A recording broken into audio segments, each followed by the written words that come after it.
Long, long years ago in the south of China, there once lived a most renowned magistrate whose name was Chen. Magistrate Chen's wisdom was equaled only by his love for justice, and he was honored and revered by all honest folk under his rule. One night there took place in Magistrate Chen's own district a great and very serious robbery. The next day the village constable was summoned to investigate, and soon enough the village constable had gathered together all of the possible suspects and crammed them in the tiny little village courtroom. Here he proceeded to ask many questions, but before long the poor constable was entangled in all manner of legal wherebys, theretofores, and whereupons. And in the end, to his shame, the village constable had to admit defeat. And so the next day he turned the whole jumbled mess over to Magistrate Chen. When the good Magistrate Chen arrived, he sat down and he listened with great interest to all of the charges. But in the end, to everyone's amazement, he did not ask one question of a single soul. Instead, Magistrate Chen rose to his feet and he made an announcement. He said, "High up on Eastern Hill is Temple of Great Buddha.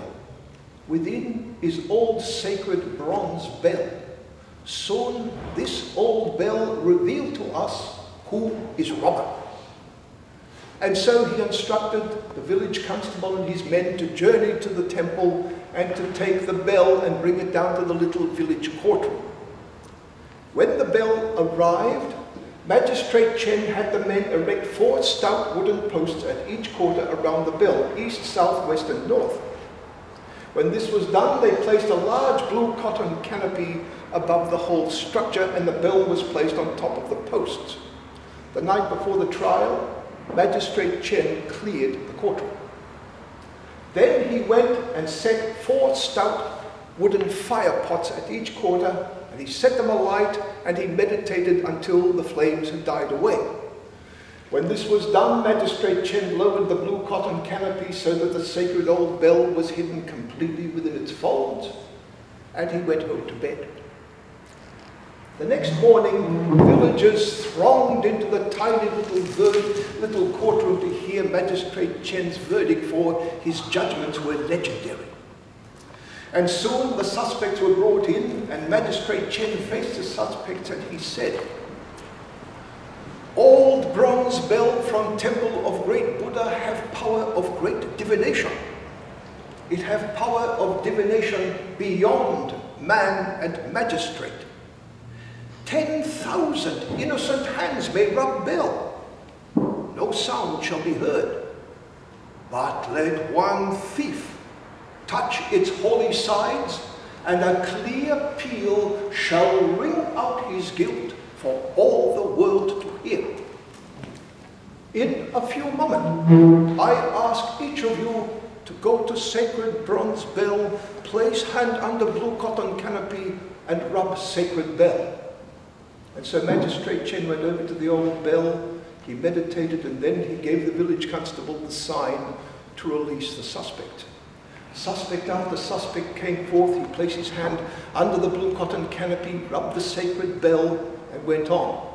Suspect after suspect rubbed the bell was silent. More suspects came, the bell remained quiet. Then the very last of the suspects came forth, they rubbed the bell was silent.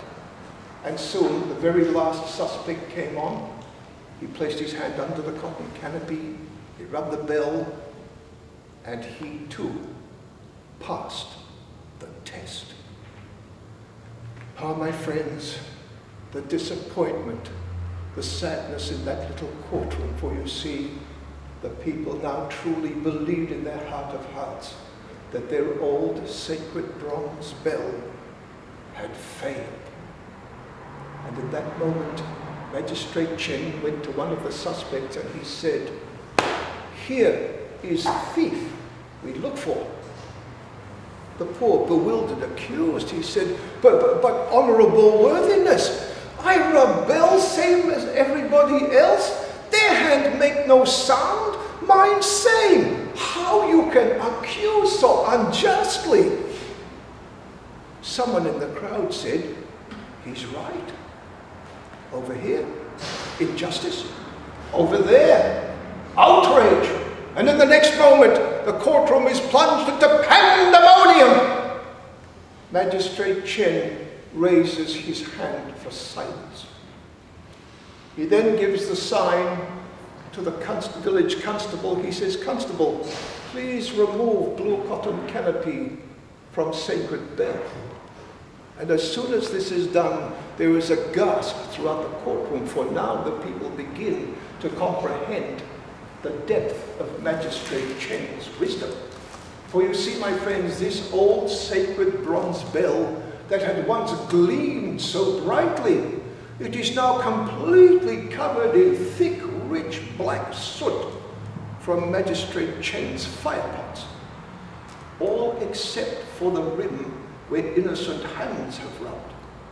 Magistrate Chen turns to the villagers and he says, "Truly, old bronze bell have power of great divination, for many innocent hands rub bell, no sound is heard. Thief rub bell, still no sound is heard, for only thief afraid to rub bell for fear of revealing peal. Therefore, only thief bring out hand free from soot."